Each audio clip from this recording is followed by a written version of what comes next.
The axis shift diagram of LoveShift. www.loveshiftblog.com. Where have we come from? Where are we going? And what must we do to have meaningful survival? These questions have challenged humans for many generations. One thing is now apparent. The existing paradigm is not working anymore. What does this mean? One way to answer this question is to observe how consciousness changes over time.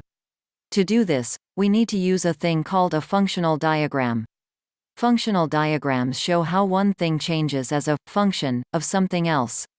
The thing that changes first is called the independent variable, and is graphed on the horizontal or x-axis. The thing that changes second, as a function of the first thing, is called the dependent variable, and is usually graphed on the vertical y-axis. Eat more cheeseburgers, x-axis, and you will gain weight, y-axis. Spend money you don't have, x-axis, and your credit score will suffer, y-axis. The point is that the value of y depends on the amount of x. Okay, back to time and consciousness. Let's look at the LoveShift diagram and see how it might contribute to our understanding of what we need to do to have meaningful survival. Looking at the axis shift diagram and the image on the left of these three panels, one can see that, as we have evolved over the years, time has been the independent variable on the horizontal, or x-axis, and consciousness, c, on the vertical or y-axis, has been dependent upon it. What that means is that, for millennia, as time chugged along, consciousness went up. This has worked for thousands of years. Unfortunately, it won't work anymore. Why? Look again at the diagram. See that red line, in the left panel, called the asymptote? That line is a mathematical limit to the function. Because the function is exponential, it cannot continue beyond it. We will not be able to succeed without a radical shift.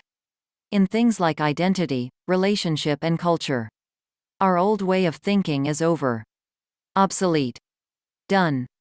Finished. Forever. So what are we to do? Shift the axes. And make consciousness the independent variable, with the future dependent on it. If this is done collectively, we can create a new function, which will evolve and serve us as we move into the future.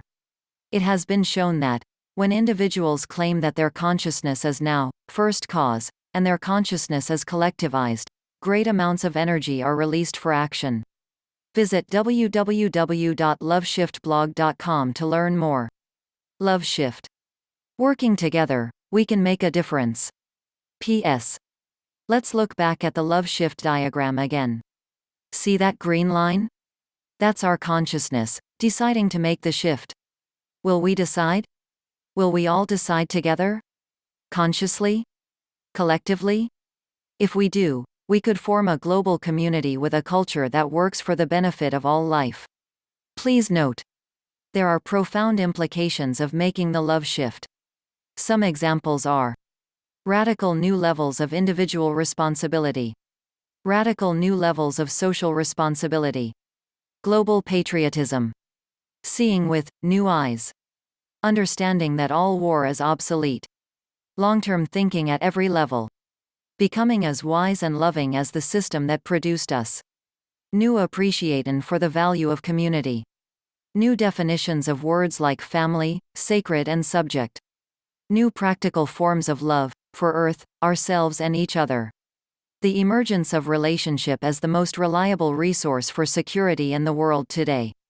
The emergence of collective mysticism, distributed functionality and the human array. A new orientation of humanity for the benefit of all life. A new understanding of our place in the universe, as the living context for everything we think, say and do. A collective alignment with the truth that all is one. A practical awareness that everything is in relationship with everything else, all the time, everywhere. And many others. LoveShift. www.loveshiftblog.com